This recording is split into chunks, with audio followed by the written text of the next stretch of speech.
మంచిది, దేవుని స్తోత్రాలు. దేవుని జనాంగమా, కడవరి దినాల్లో ఉంటున్నటువంటి మనతో ప్రభు మాట్లాడుతున్నాడు. ప్రభు అంటున్నాడు, త్వరగా వస్తున్నాను అని మాట్లాడుతున్నాడు. ఆయన వచ్చినప్పుడు మనం దేవుని దృష్టికి ఎలా కనపడాలో కొన్నింటిని బైబిల్లో మనం చూద్దాం. ప్రభు త్వరగా వస్తున్నాడు. మన టాపిక్ ఏంటి అంటే, ఆయన వచ్చినప్పుడు 32వ కీర్తన 8వ వచనంలో మనం చదువుకున్నాం. ఆయన వస్తున్నాడు కాబట్టి ఆయన వచ్చే దినాల్లో మనం ఉంటున్నాం. ఆయన వచ్చినప్పుడు ఆయన దృష్టికి దేవుని పిల్లలు ఎలా ఉండాలో, ఎలా ఉంటే ఆయన పరలోకానికి తనతో కొనిపోతాడో బైబిల్లో నుండి కొన్ని చూద్దాం. వాటిలో మొట్టమొదటిది ఏంటి అంటే, ఇప్పుడు చెప్పబోయే వచనాలన్నీ మనకు తెలిసిందివే. మొదటి పాయింట్ చూద్దామైనా కానీ, ఆదికాండము 7వ అధ్యాయం 1వ వచనం. ఆదికాండము 7వ అధ్యాయము 1వ వచనం. యెహోవా, ఈ ధర్మవంతులో నీవే నా ఎదుట నీతిమంతుడుగా ఇండుట చూచితిని గనుక నీవును నీ ఇంటి వారిని చాలండి. దేవుడు అంటున్నాడు నోహుతో, ఈ తరమ వారిలో నీ ఒక్కవేనయ్యా నా ఎదుట నీతిమంతుడుగా ఉండుట చూసుకుంటున్నాయి. ఏమంటున్నాడు? లోకమంతా కూడా దేనితో నింపబడింది? 6వ అధ్యాయము 11, 12 వచనాలు. 6వ అధ్యాయము 11, 12 వచనాలు. చెడిపోయి ఉండెను, భూలోకము బలాత్కారంతో నిండి ఉండెను. దేవుడు భూలోకమును చూసినప్పుడు అది చెడిపోయి ఉండెను, భూమి మీద సమస్త శరీరులు తమ మార్గమును చెరిపివేసుకుని ఉండిరి. ఇక్కడ ఆదాములో పాపం ప్రవేశించింది. మొట్టమొదటి మానవుడు ఎవరికి? ఆదాము. ఆదాముని ప్రవేశించింది, పాపం ప్రవేశించింది. ఆదాములో ప్రవేశించిన పాపం ఆదాము కాలం లగాయితూ నోహు కాలం వచ్చేసరికి పాపం ఏమైందంటే ఆకాశాన్ని అంటుతూ వచ్చింది, నానాటికి పెరుగుతూ వచ్చింది. దేవుడు నోహు కాలం వచ్చేసరికి ఆయన కన్నులెత్తి భూలోకం అంతా కూడా చూస్తా ఉంటే ఏం చూసాడంట? 11వ వచనంలో, భూలోకాన్ని దేవుడు చూసినప్పుడు భూలోకం అంతా కూడా దేవుని సన్నిధిలో ఏమై ఉంది? చెడిపోయింది, బలత్కారంతో నిండి ఉంది. కాబట్టి మనుషులందరూ కూడా ఏమైపోయినారంట?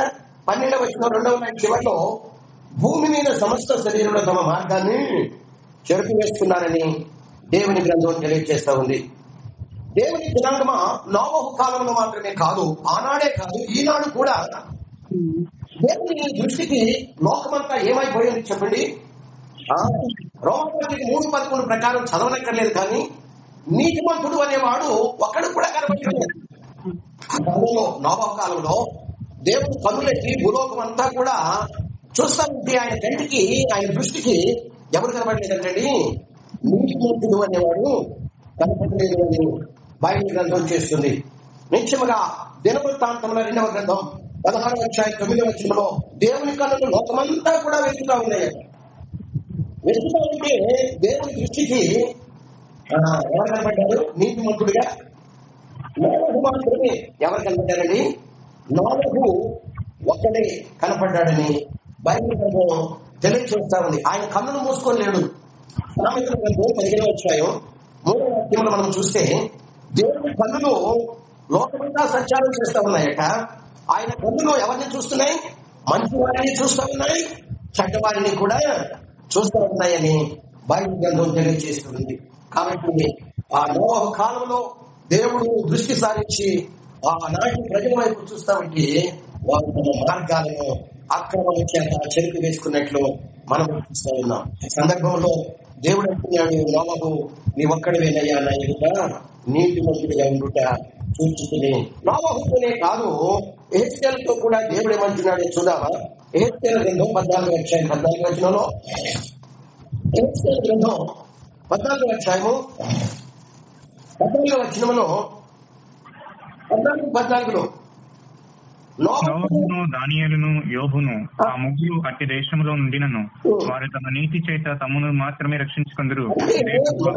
నోవహుతోనే కాదు, దేవుడు ఇక్కడ ఎహెజ్కేలుతో కూడా ఏమంటున్నాడు? నోవహు నీతిమంతుడు అంటున్నాడు. అవునండి, అవునా కదా? నోవహు పేరు దేవుడు ఎత్తి 2వ లైన్ చివర్లు ఏమంటున్నాడు? తన నీతి చేత. అంటే నోవహు ఏమై ఉన్నాడు? నీతిమంతుడు. 16వ వచనంలో కూడా ఆ ముగ్గురు వాళ్ళు ఎవరున్నారు? నోవహు ఉన్నాడు, 18వ వచనంలో ఆ ముగ్గురును దానిలో ఉన్న 20వ వచనంలో అంటున్నాడు, నోవహు, దానియేలు, యోబు ఈ ముగ్గురు దానిలో ఉన్న నా జీవముతోడు వారు ఆమె నీటి చేత తమ్మును మాత్రమే రక్షించుకుంటారు. నీటి చేత అంటే మనం చదివినటువంటి వచ్చిన భాగాలన్నింటిలో కూడా దేవుడు నోవహును గురించి నీతిమంతుడు అని ఆయన సాక్ష్యం ఇస్తూ ఉన్నట్లు మనము చూస్తా ఉన్నాం.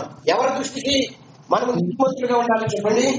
యేసయ్య త్వరగా వస్తున్నాడు కాబట్టి ఆయన వచ్చినప్పుడు లోకమంతా దృష్టి సాగించినప్పుడు ఆయన దృష్టికి మనం పరలోకాన్ని కొనుక్కోబడాలంటే, మహిమలో ప్రవేశించాలంటే, యుగ యుగాలు కూడా నూతన యెరూషలేము పట్టణంలో తండ్రి యొక్క యేసుతో మనము కలిసి జీవించాలంటే ఆయన దృష్టికి మనం ఎలా ఉండాలి చెప్పలేండి, నీతిమంతులుగా ఉండాలి. దేవుని స్తోత్రం. ఎవరి దృష్టికి నీతిమంతులుగా ఉండాలి?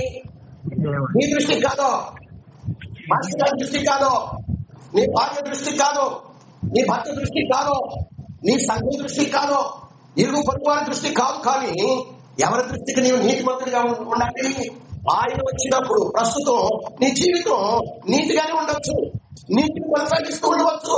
కానీ ప్రభు రాకడ సమయంలో ఆయన భూమి మీద ఆయన దృష్టి సాగించినప్పుడు ఆయన దృష్టికి నీ జీవితం ఎలా కనబడాలి? నీతిమంతతో కనబడాలి. దేవుని స్తోత్రాలు.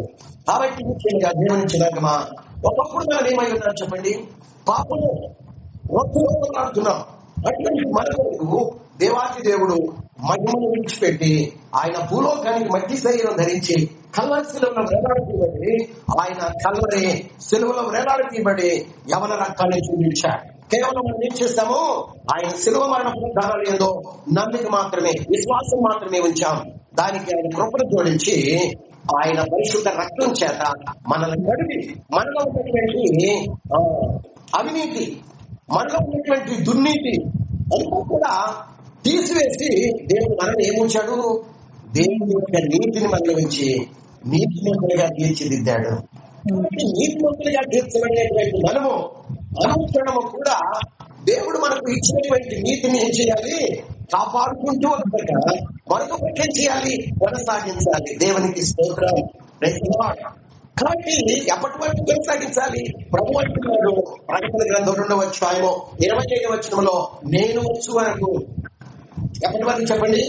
దేవుడు కొనసాగించాలి. రక్షణ పొంది నేను 30 సంవత్సరాలు అయిందండి, ఇదిగో నా వల్ల కాదు అంటే ప్రభు వచ్చినప్పుడు ఆయన దృష్టికి దేవుడు కోరుకునేటువంటి నీతి కనుక నీలో లేకపోతే దేవుడు నేను కొనుక్కోడు అనే సత్యం ప్రతి ఒక్కరము కూడా ఎరిగి ఉండాలి. కాబట్టి ఎవరి దృష్టికి ఆయన వచ్చినప్పుడు నీతిమంతులుగా ఉండాలి మనము. దేవుని దృష్టికి నీ దృష్టికి కాదు, నీ దృష్టికి కాదు. ప్రభు మాట్లాడాడు యోహాను సువార్త 5వ అధ్యాయం 31-32 వచనాల్లో ఆయన ఏమంటున్నాడంటే, నన్ను గురించి నేను నీతిమంతుడని సాక్ష్యం చెప్పుకుంటాను చదువు, కానీ నన్ను గురించి సాక్ష్యం ఇచ్చే వేరే తండ్రి ఇచ్చే సాక్ష్యం సత్యమంటే ఏమంటాడు? యోహాను సువార్త 5:31-32లో నన్ను గురించి నేను నీతిమంతుడను అని నాకై నేను సాక్ష్యం చెప్పుకుంటే అది చల్లదు, కానీ నన్ను గురించి నీతిమంతుడు అని సాక్ష్యం చెప్పే వేరొకడున్నాడు, ఆయన నా తండ్రి. ఆ తండ్రి నన్ను గురించి సాక్ష్యం ఇస్తాడు, నువ్వు నీతిమంతుడు అయ్యా, అది సత్యమని మాట్లాడుతూ ఉన్నాడు. చాలా మంది నాడు ఏం చేస్తామంటే సామెతల గ్రంథం 27:2 వల్లే చేస్తా ఉన్నారు. ఏం చేస్తా ఉన్నారు చెప్పండి? అనేకులు నేను నీతిమంతుడను కదండి, నీ నోరు కాదు. బైబిల్ ఏం చెప్తుంది? సామెతల గ్రంథం 27:2 వచనంలో, నీ నోరు కాదు అన్యుడే, నీ పెదవులు కాదు అన్యుడే, నీ పెదవులు కాదు పరులే నిన్ను పొగడదగును. అది ఈనాటి క్రైస్తవ జనాంగం ఏమనుకుంటున్నారంటే తమ నీతిమంతులుగా ఇచ్చుకుంటున్నారు. కానీ నీ దృష్టి కాదు, ఒకటి మార్గం వారి దృష్టికి యథార్థంగా కనబడను, కానీ కొరకు అది మరణానికి నరకానికి దారి తీస్తుందని తెలియజేస్తుంది. దేవుని బిడ్డ, నిన్ను గూర్చి నువ్వు నీతిమంతుడు అనుకుంటే చల్లదు, కానీ నిన్ను గూర్చి ఎవరు సాక్ష్యం ఇవ్వాలట? ఒకటి పరులు ఎవరు సాక్ష్యం ఇవ్వాలి? వీడు నిజంగా నీతిమంతుడండి, ఈయన నిజంగా నీతిమంతుడండి అని సాక్ష్యం ఇవ్వాలని ఒకటి. రెండవదిగా ఎవరు సాక్ష్యం ఇస్తున్నారు? నోవహుతో దేవుడు అంటున్నాడు, నోవహు ఈ పరమ వారిలో నీ ఒక్కడివేనయ్యా, నా దృష్టికి నీతిమంతుడుగా ఉండుట నేను చూచాను అని మాట్లాడుతూ ఉన్నాడు. కాబట్టి ఒకటి మనుషులు ఇచ్చినా ఇవ్వకపోయినా నిన్ను గురించి ఎవరు సాక్ష్యం ఇవ్వాలి? దేవుడు సాక్ష్యం ఇవ్వాలని బైబిల్ గ్రంథం తెలియజేస్తా ఉంది. కొరింథీయులకు రాసిన 2వ పత్రిక 10వ అధ్యాయము 18వ వచనంలో, కొరింథీయులకు రాసిన 2వ పత్రిక 10వ అధ్యాయం 18వ వచనంలో మనం చూడగలిగినట్లయితే నిశ్చయంగా ప్రభువు మెచ్చుకున్న వాడి యోగ్యుడు గాని 10:18 2వ కొరింథీ, ప్రభువు మెచ్చుకున్న వాడే యోగ్యుడు కానీ తను తానే మెచ్చుకున్న వాడు యోగ్యుడు కాడు. కానీ నిన్ను కూర్చి నువ్వు డబ్బా కొట్టుకోవటం కాదు. నేను నీతిమంతుడను, నేను పరిశుద్ధుడిని, నేను ప్రార్థనాపరుని, నేను ఓర్పు గలవాడిని, నేను కోపిష్టిని కాదు, ఇలా నీకైనా చెప్పుకుంటే చల్లదు. కానీ ఎవరు నిన్ను వచ్చి సాక్ష్యం ఇవ్వాలి? ఆమె ఏమంటాడండి యోగులకు వచ్చి దేవుడు అతడు నీతిమంతుడు. 1వ అధ్యాయం 8వ వచనం యోగు గ్రంథంలో దేవుడు యోగులకు వచ్చి ఏమని సాక్ష్యం ఇస్తున్నాడంటే నిశ్చయముగా యోగు నీతిమంతుడు అని సాక్ష్యం ఇస్తున్నాడు. దేవుని బిడ్డ, రక్షణ పొందిన కాలమైంది. రక్షణ పొందిన నీవు నేను మనం దేవుని చేత ఇటువంటి సాక్ష్యం పొందగలిగే స్థితిలోకి మనం ఎదుగుతున్నామా లేదా అనే సత్యాన్ని మనలో మనము పరీక్షించుకోవాలని పరిశుద్ధాత్మ దేవుని బిడ్డ కాలం తెలియజేస్తూ ఉన్నాడు. బైబిల్లో మనం చూడగలిగినట్లయితే పరమగీతాలు 2వ అధ్యాయం, పరమగీత 2వ అధ్యాయం 1వ వచనం 2వ వచనం, 2వ వచనం, నేను పూసే పుష్పము వంటి దానను, లోయలో పుట్టే పద్మము వంటి దానను. అంటే సంఘం ప్రియురాలు కన్ను గుచ్చి సాక్ష్యం ఇచ్చుంటుంది. ఏమని? షరోను పొలంలో కొన్ని పూలు పూస్తూ ఉంటాయి. ఏ పువ్వు అది అంటే షారోను పువ్వు అనేది వేరే తర్జుమాలో ఏమని వ్రాయబడి ఉందంటే లిల్లీ పుష్పము.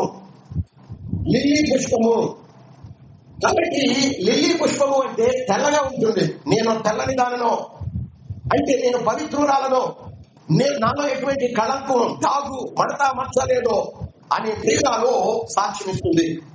తను గురించి తాను సాక్ష్యం ఇచ్చుకోవటం మాత్రమే కాదు, ప్రియుడు కూడా ఇక్కడ సాక్ష్యం ఇస్తున్నాడు. 2వ వచనంలో ఏమని?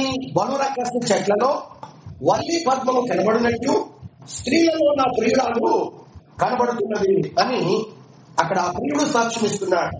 ఇక్కడ బలురక్కసు చెట్లు దేనికి పోల్చబడింది? బలురక్కసు చెట్లలో వల్లి పద్మము కనబడుతున్నట్లు స్త్రీలలో నా ప్రియురాలు కనబడుతుందని ప్రియుడు సాక్ష్యం ఇస్తున్నాడు. కాబట్టి స్త్రీలలో మిగిలిన వారు కన్యకలై ఉండవచ్చు, యెరూషలేము కుమార్తెలు కన్యకలై ఉండవచ్చు, కానీ వారు కన్యకులుగానే లేరు, వారు అపవిత్రులై ఉంటూ ఉన్నారు. కానీ నా ప్రియురాలు అటువంటిది కాదు, నీతిమంతురాలు, పరిశుద్ధురాలు, తెల్లది, కళంకం లేనిది, జాగుమంట మచ్చలేనటువంటిది అని ప్రియుడు సాక్ష్యం ఇచ్చే స్థితిలో ఉంటున్నాడు. ఇటువంటి సాక్ష్యం నీవు నేను పొందాలన్నటువంటిది దేవుని యొక్క ఆకాంక్ష ఉంటుంది అని ఈ మధ్యన కాలం దేవుడు మనకు తెలియజేస్తూ ఉన్నాడు. దేవుని దినాంగమా ప్రభు త్వరగా వస్తున్నాడు. లేఖనాలు నెరవేర్పు జరుగుతున్నాయి, ప్రవచనాల నెరవేర్పు జరుగుతున్నాయి. హబక్కూకు గ్రంథంలో, జకర్యా గ్రంథంలో, హెస్కేల్ గ్రంథంలో, యెషయా గ్రంథంలో, ప్రకటన గ్రంథంలో ప్రవచనాలు ఉన్నాయి. ఈ ప్రవచన నెరవేర్పులన్నీ కూడా ప్రస్తుత కాలమందు మన కళ్ళ ముందే ఒక్కొక్కటి ఆ నెరవేర్పు జరిగి అవి ముగించబడుతూ ఉంటూ ఉన్నాయి. మనం చివరి దినాల ఉంటూ ఉన్నాం. నేను రేపు ప్రభు రాబోతూ ఉంటూ ఉన్నాడు. కాబట్టి ప్రభు వచ్చినప్పుడు ఆయన దృష్టికి మన జీవితాలు ఎలా ఉండాలి? నీతిమంతులుగా కనబడాలి. పాస్టర్ గారండి, లేకుంటే ఏ సైకి మనం అనవచ్చు, రేపటి దినమంది ప్రభా నేను రక్షణ పొందినటువంటి అప్పటి నుండి నీవు నన్ను నీతిమంతుడిగా తీర్చిదిద్దినప్పటి నుండి ఈ 30 సంవత్సరాల్లో నీవు నాకు ఇచ్చిన నీతిని కాపాడుకుంటూ కొనసాగిస్తూ వచ్చానయ్యా. ఇదిగో నీ వచ్చే సమయంలో నేను దారి విడిచాను, నన్ను క్షమించవా, నన్ను పరలోకానికి కొనుక్కోవా అంటే కూడదు అంటాడు. ఏమంటాడు? చెప్పలేదు, అర్థమవుతుందా? నేను రక్షణ పొందిన నాడు అనగా నీవు నాకు నీటి కొలిచి ఇచ్చినాడు, నీటి మంత్రిగా తీర్చిదిద్దావు నన్ను. నాటి నుండి ఇదిగో నేను నిన్నటి వరకు 30 సంవత్సరాలు నేను ఒక ప్రకారం నీటిని కాపాడుకుంటూ ఈ నీటిని కొనసాగిస్తూ వచ్చానయ్యా. నిన్ననే నేను దారి విడిచాను ప్రభువా, నన్ను పరలోకానికి కొనుక్కోవా అంటే ప్రభు ఏమంటాడండి? నాకు వచనాలే గుర్తుకొస్తా ఉంటాయి. ఏంటి వచనాలు? యెహెజ్కేలు గ్రంథం 18వ అధ్యాయం 24వ వచనంలో నీతిమంతుడు తన జీవిత కాలం అంతయు నీతిని అనుసరించి నడిచినప్పటికీ తన అవసర కాలంలో ప్రభు వచ్చే క్షణంలో ఆ నీతిని కనుక విడిచినట్లయితే ఇంతకాలం అతను జీవించిన నీతి అతన్ని ఎన్నడూ కూడా రక్షించదు అని బైబిల్ గ్రంథం తెలియజేస్తుంది. అంతేకాదు 33వ అధ్యాయము 33వ అధ్యాయం 12వ వచనం 13వ వచనం 12వ వచనం 33వ అధ్యాయం 12వ వచనం రెండవ లైన్ చివరిలో నీతిమంతుడు పాపము చేసిన దినమున అది వరకు అతడు అనుసరించిన నీతి అతన్ని అది వరకు 30 సంవత్సరాలు నీతిమంతుడిగా తీర్చబడిన దినం నాటి నుండి నిన్నటి వరకు ప్రభు ఈ రోజు వస్తున్నాడు. నిన్నటి వరకు 30 సంవత్సరాలు ఏకదాటిగా నీతిని గట్టిగా పట్టుకున్నాడు. ఎలా పట్టుకున్నాడండి? గట్టిగా పట్టుకున్నాడు. కానీ ప్రభు వచ్చే సమయంలో ఒక 24 గంటల ముందు 20 గంటల ముందు అంటే ఒక రోజు ముందు జాగ్రత్త వచ్చాడు. ప్రభు కొనుక్కుంటాడా? ఏమండి, కొనుక్కుంటాడా ప్రభు? 30 సంవత్సరాలు ప్రభువా నీవు నాకు ఇచ్చిన నీతిని నేను గట్టిగా పట్టుకున్నానయ్యా. బైబిల్ ఏం చెప్తుంది చెప్పండి, దీన్ని మొయ్యొద్దు. మరలా ఈ వచనం దగ్గరకు వద్దాం. ప్రకటన గ్రంథం 3వ అధ్యాయం 11వ వచనంలో, ప్రకటన గ్రంథము 3వ అధ్యాయం 11వ వచనం, ప్రకటన 3:11 అంటున్నాడు, నేను త్వరగా వచ్చుచున్నాను, ఎవడును నీ కిరీటము అపహరింపకుండానట్టు నీకు కలిగిన దానిని గట్టిగా పట్టుకొనుము. నీ నీతిని నువ్వు ఏం చేయాలంటే అప్పటి వరకు అంటున్నాడు. నేను వచ్చే రోజు ఒక ముందు రోజు వరకు అన్నాడా? నేను వచ్చే వరకు అన్నాడా? కదండి. ఈ వచనం యెహెజ్కేలు గ్రంథం 33వ అధ్యాయము 12వ వచనం 2వ లైన్ చివరిలో బైబిల్ మాట్లాడుతుంది. నీతిమంతుడు పాపము చేసిన దినమున అది వరకు అతడు అనుసరించిన నీతి అతన్ని రక్షించజాలదు. అది వరకు 30 సంవత్సరాలు జీవించాడు. ఎంత చక్కగా దేవుని మాటలు మన కళ్ళ ఎదురుకు వస్తున్నాయి. అయినా కానీ క్రైస్తవ జనాంగం నిర్లక్ష్యం చాలా బాగా వేదనకరం. కాబట్టి దేవుని పిల్లలారా 13వ వచనంలో కూడా చూస్తున్నాం. నీతిమంతుడు నిజంగా బ్రతుకునని నేను చెప్పినందున అతడు తన నీతిని ఆధారం చేసుకొని పాపం చేస్తే అతని నీతి క్రియలన్నింటిలో ఏది కూడా మనకు రాదని దేవుడు మనకు తెలియజేస్తూ ఉన్నాడు. దేవుని బిడ్డ నిశ్చయముగా నువ్వు రక్షణ పొంది ఉండవచ్చు, కొంతకాలం దేవుల్లో సాగి ఉండవచ్చు, అనేక సార్లు పడుతూ లేస్తూ ఉండవచ్చు, అనేక సార్లు దేవుడు నీకు ఇచ్చినటువంటి నీటిని జారు విడిచి మరలా పట్టుకొని మరలా విడిచి ఉండొచ్చు. అయినా కానీ ఇవేమి కూడా దేవుడు నేను పట్టించుకోడు. ఆయన వచ్చిన సమయంలో ఆయన త్వరలో వస్తున్నాడు. నేను దొంగవలే వస్తానంటున్నాడు. ఇదిగో నేను త్వరగా వస్తున్నానంటున్నాడు.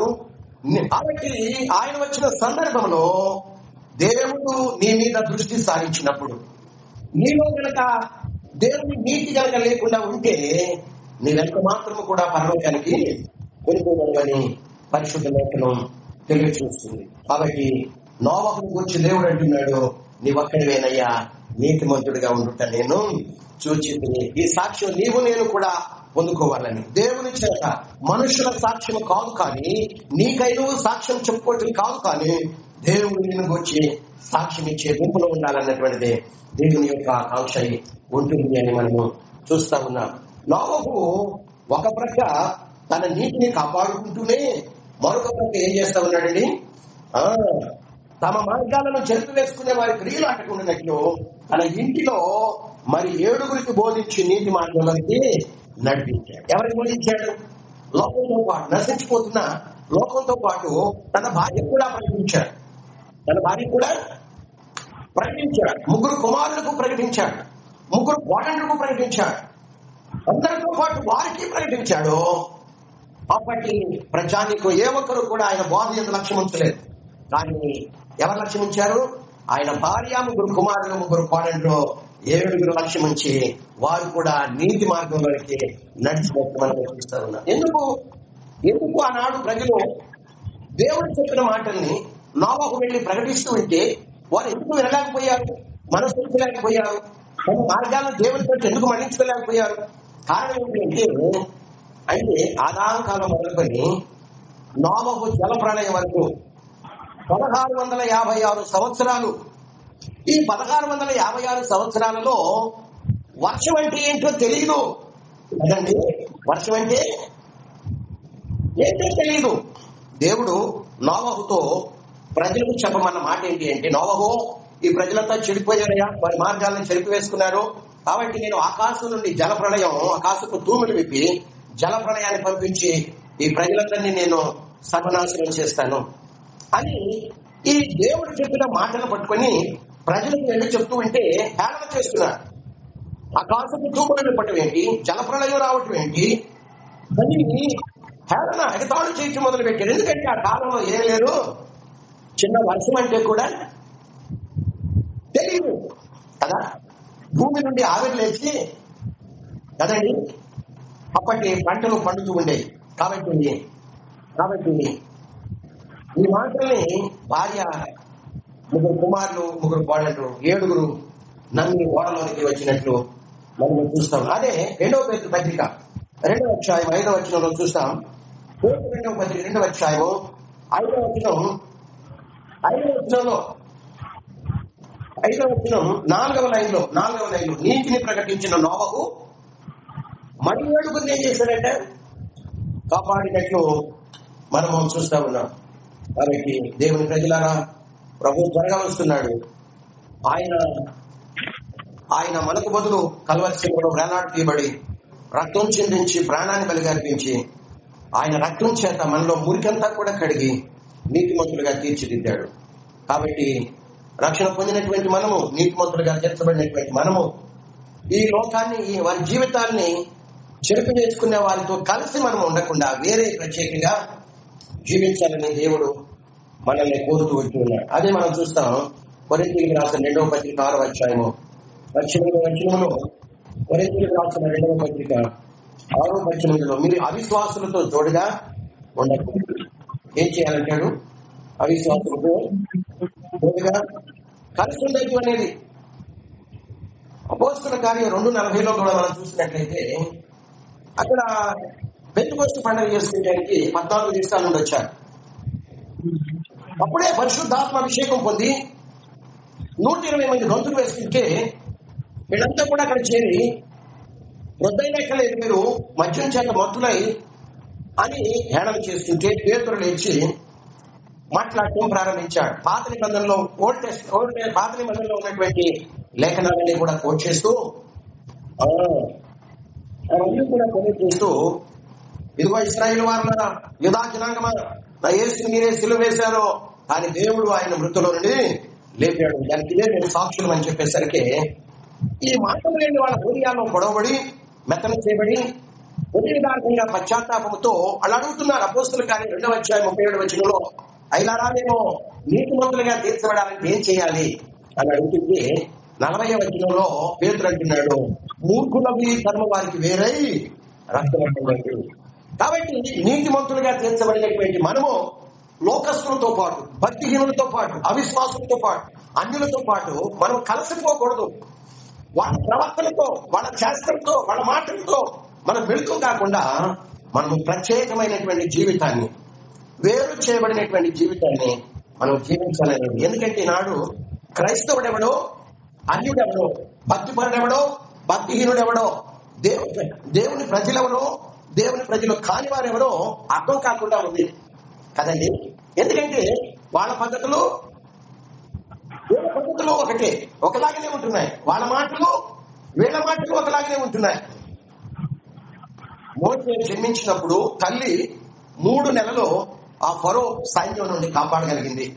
వాడు ప్రతి ఇంటా కూడా నాడు ఐగుప్తు దేశంలో మగపిల్లలు పుడితే హతమార్చాలనే ఆజ్ఞ జారీ చేయబడింది. కాబట్టి ప్రతిరోజు ఇంటింటా సైనికులు తిరుగుతున్నారు. ఎవరైనా మగపిల్లవాడు జన్మించాడా అని వెతుకుతూ ఉంటే మోషే జన్మించిన తర్వాత తల్లి సాధనాపూర్వకంగా 3 మాసాలు బాలుడైన మోషేను కాపాడుతూ వచ్చింది. కానీ తన వల్ల కాలేక జమ్ము పెట్టుబడి చేసి దాన్ని కీడు పూసి అందులో బాలుడైన మోషేను పెట్టి కొల్లేటిలో సరస్సులో వదిలింది. అక్కడికి స్నానం చేయడానికి వచ్చినటువంటి మోషే కుమార్తె ఆ పిల్లవాడి యొక్క ఎడ్డును చూసి ఆ జమ్ము పెట్టి తెరిచి ఏమంటుంది చెప్పండి? బహుశా వీడు హెబ్రీయులలో ఒకడై ఉండవచ్చు. ఏమంటుంది చెప్పండి? హెబ్రీయుల పిల్లల్లో ఒకడు. ఈనాడు ఇది గురించి నన్ను గురించి అన్యజనాలు క్రీస్తుని ఎరగని వారు దేవుని మీద సాక్ష్యం ఇవ్వగలుగుతున్నారా? బహుశా వీళ్ళు ఇదిగో క్రైస్తవుడై ఉండొచ్చు, క్రైస్తవురాలై ఉండొచ్చు. ఎందుకంటే వారి ప్రవర్తన ప్రత్యేకంగా ఉంటుంది, వారి మాటలు ప్రత్యేకంగా ఉంటాయి, వారి చేష్టలు ప్రత్యేకంగా ఉంటాయి, వారి నడవడి ప్రత్యేకంగా ఉంటాయి. వేరు చేయబడినటువంటి జీవితాలుగా ఉండాలని దేవుడు ఉదయకాల సమయంలో కోరుకుంటున్నాడు. అందుకే మొదటి పేతురు పత్రిక 1:16 ఏమంటున్నాడంటే, మొదటి పేతురు పత్రిక 1:16 నేను పరిశుద్ధుడై ఉన్న ప్రకారము మీరు సమస్త ప్రవర్తన యందు పరిశుద్ధులై ఉండాలని దేవుడు కోరుతూ ఉన్నాడు. మొదటి పేతురు 1:16 మూడవ లైన్ చివరిలో మిమ్మల్ని పిలిచిన వాడు ఏమై ఉన్నాడు? పరిశుద్ధుడై ఉన్న ప్రకారము ఉండాలి, సమస్త ప్రవర్తన యందు పరిశుద్ధులై ఉండాలి. అంటే మాటల్లో పరిశుద్ధత, చూపులో పరిశుద్ధత, వినే వాటిలో కూడా పరిశుద్ధత, ప్రవర్తించే వాటిలో పరిశుద్ధత, ఆలోచించే వాటిలో పరిశుద్ధత, ప్రతి విషయంలో కూడా ఈనాడు నీతిమంతుడిగా తీర్చబడినటువంటి దేవుని ప్రజలు ఎలా ఉండాలంటే పరిశుద్ధత కలిగి ఉండాలని దేవుని వాక్యం తెలియజేస్తుంది. లేవియాకాండం 20వ అధ్యాయము 26వ వచనంలో అంటాడు, నేను పరిశుద్ధుడిని కనుక మీరు నా వారై ఉండునట్లు. ఎవరి వారమై ఉండాలి? ఎవరి వారమై ఉండాలంటే మనము దేవునికి చెందిన వారమై ఉండాలి. మనం ఎవరి వారమై ఉండాలని దేవుడు మనల్ని అన్య జనాంగంలో నుండి వేరు చేశాడు, ప్రత్యేకపరిచాడు. అంటే మనం దేవునికి చెందిన వారముగా ఆయన అంటాడు, నేను మీకు తండ్రినై ఉంటాను, మీరు నాకు కుమార్తెలునై ఉంటారు అంటాడు. కొరింథీ 2వ పత్రిక 6:18 ఆయన మనకి ఏంటంటే తండ్రి, మనం ఏంటి? ఆయన కుమార్తెలు. కాబట్టి దేవునికి చెందిన వారుగా ఉండాలని దేవుడు మనల్ని ఏం చేశాడు? వేరు చేశాడు, ప్రత్యేకపరిచాడు. ఈనాడు దేవుని పిల్లలెవరో, దేవుని పిల్లలు కాని వారెవరో, దేవుని పిల్లలెవరో, అపవాది పిల్లలెవరో తేడా వ్యత్యాసం కనబడలేదు. అందుకే మొదటి యోహాను పత్రికలో భక్తుడే వచ్చినాడు వచ్చి మొదటి యోహాను పత్రిక 3వ అధ్యాయం 10వ వచనం, 3వ అధ్యాయం 10వ వచనంలో దీన్ని బట్టి దేవుని పిల్లలెవరో, అపవాది పిల్లలెవరో తేటపరచబడుతుంది అని మాట్లాడుతూ ఉన్నాడు. కాబట్టి దేవుని జనాంగమా, దినాలు ఉంచినటువంటి మనము నీతిమంతులుగా జీవిస్తున్నామా? దేవునికి చెందినటువంటి వారిగా జీవిస్తున్నామా? సమస్త ప్రవర్తన యందు మనము పరిశుద్ధత కలిగి జీవిస్తున్నామా? మనల్ని పరిశీలన చేసుకోవాలి. అంటే ఒక్కటి చెయ్యాలి. ప్రభు రాకడలో మనం కొనుక్కోబడాలి అంటే ఏం చేయాలి? ఒకే ఒక్కటి చేయాలి. ఏంటది? ప్రభు రాకడలో ఆయన వచ్చినప్పుడు నేను పరలోకానికి ఆయనతో పాటు కొనుక్కోబడాలి అని ఆకాంక్ష కలిగినటువంటి వారందరూ కూడా ఒకే ఒక పని చేయాలి. ఏంటది? మొదటి కొరింథీ పత్రిక 15వ అధ్యాయం 34వ వచనంలో, 15వ అధ్యాయము 34వ వచనంలో నీతి ప్రవర్తన కలవారై నీతిమంతులుగా తీర్చబడినటువంటి మనము ఏం చేయాలంటే అనుదిన ప్రవర్తనలో నీతి కాపాడుకోవాలి. ఏం చేయాలి? నీతిమంతులుగా తీర్చబడ్డాం కదా, మనకై మనం నీతిమంతులుగా తీర్చబడం. మనల్ని నీతిమంతులుగా తీర్చేవాడు ఆయనే. నీతిమంతులుగా తీర్చబడిన తర్వాత అనుకున్న ప్రవర్తనలో నీతిని కాపాడుకోవాల్సిన బాధ్యత మనపైనే ఉంది. దేవుడు కాపాడుతానంటలా. ఆయన పనేంటి? నీతిమంతులుగా మనం చేశాడు. నీతిమంతులుగా తీర్చబడిన తర్వాత అనుదిన ప్రవర్తనలో మనం ఏం చేయాలి? నీతిని కాపాడుకోవాలి. అంటే ఏం చేయాలి? పాపం చేయకుండా ఉండాలని ఇదే వచనంలో మనకు కనబడుతుంది కదండి. విశ్వాసం ద్వారా నీతిమంతులు తీర్చబడటం తేలికే, కానీ అసలు క్రైస్తవ జీవితం అక్కడి నుండే ప్రారంభమవుతుంది. బాప్తిసం పొందినప్పటి నుండి అనుదిన ప్రవర్తనలో నీతిని కాపాడుకోవటం అయితే అంత తేలికైనటువంటి పని కానీ కాదు. ముళ్ళ మీద సాము చేస్తారండి ఎవరైనా? ముళ్ళు ఉన్నాయి కదా, ముళ్ళ కంచి మీద ఎవరైనా సాము చేస్తారా? అది క్రైస్తవ జీవితంలో అనుదిన ప్రవర్తనలో నీతిని కాపాడుకోవటం అంటే ముళ్ళ మీద సాము చేయటం లాంటిదే. సాధ్యమేనంటారా? ఏమండి, సాధ్యమేనా? అనుదిన ప్రవర్తనలో నీతిని, దేవుడు మనకు కొలిచి ఇచ్చిన నీతిని కాపాడుకోవటం సాధ్యమేనంటారా? సాధ్యమే అనుకున్న వారికి సాధ్యమే, సాధ్యము కాదు అనుకున్న వారికి సాధ్యం కాదు. ఎవరికి సాధ్యం? ఇప్పుడు పైకి చూస్తే క్రింద చూడలేము, క్రింద చూస్తే పైకి చూడలేము. ఎవరైతే కనీసం దినానికి రోజుకి ప్రతిరోజు 3 అధ్యాయాలు దేవుని వాక్యాన్ని చదువుతారో, కనీసం తక్కువలో తక్కువ 2 గంటల 40 నిమిషాలు దేవుని సన్నిధిలో ప్రార్థనలో గడుపుతారో వాళ్ళకి మాత్రమే సాధ్యం. ఎందుకంటే దేవుని వాక్యం చదువుతున్నప్పుడు వాళ్ళ హృదయాల్లో, గుండెల్లో కొంతమంది ఏం చేస్తూ ఉంటారంటే రోజంతా వాక్యం వింటనే ఉంటారు. విన్నందువల్ల ప్రయోజనం లేదు. ఈ చెవుల్లో గుండా వింటావు, ఆ చెవుల్లో గుండా వెళ్ళిపోతుంది.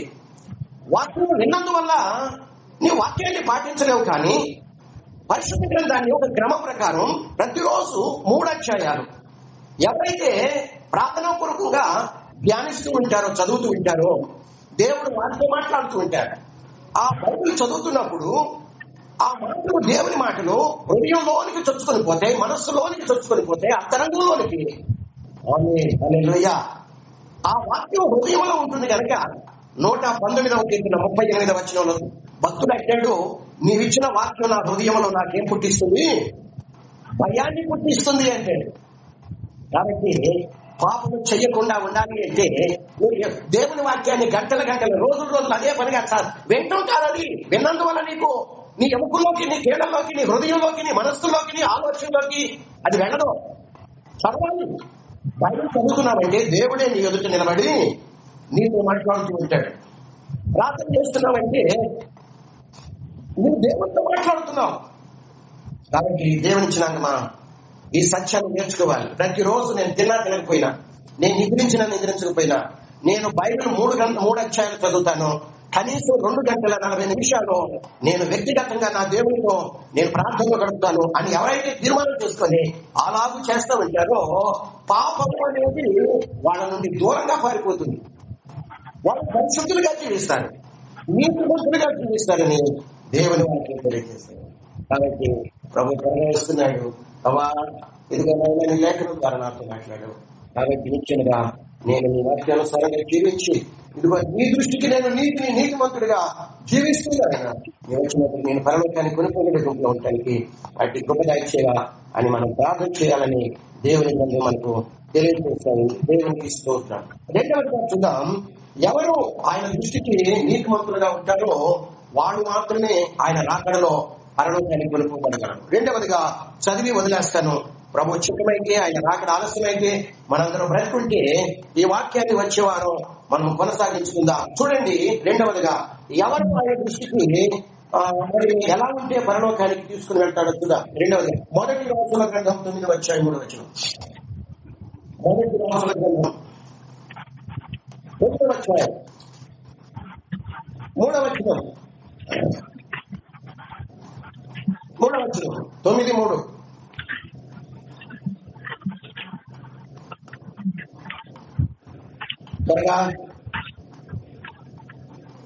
అతనితో ఇలాగ సెలవిచ్చాను, నా సముఖమునందు నీవు చేసిన ప్రార్థన విన్నపములను నేను అంగీకరించి నా నామమును అక్కడ సదాకాలం ఉంచుటకు నీవు కట్టించిన ఈ మందిరమును పరిశుద్ధపరుచున్నాను. నా దృష్టియు నా మనస్సును ఎల్లప్పుడూ అక్కడ ఉండును. మన టాపిక్ ఏంటి అంటే ఆయన వచ్చినప్పుడు ఆయన దృష్టికి ఎలా ఉంటే మనం పరలోకాన్ని కొనుక్కోబడగలమో అంటే వాటికి నీతిమంతులుగా ఆయన వచ్చినప్పుడు, ఇప్పుడు కాదు, ఇప్పుడు ఉండకపో అది అనవసరం దేవునికి. కానీ ప్రభు వచ్చినప్పుడు ఆయన దృష్టికి నీకు ఎలా కనబడాలి? నీతిమంతులుగా కనబడాలి. రెండవదిగా మనం చూసినప్పుడు ఇక్కడ అంటున్నాడు 3వ వచనం 4వ లైన్ చివరిలో, నా దృష్టియు నా మనస్సును ఎల్లప్పుడూ ఈ మందిరం మీద నేను ఉంటుంది అంటున్నాడు. ఎక్కడ ఉంటుంది? దేవుని ఆలయం మీద, మందిరం. స్వతంత్రాంశాలు 2వ దినవృత్తాంతముల గ్రంథం 7వ అధ్యాయం 16వ వచనం. 7వ అధ్యాయము 16వ వచనం.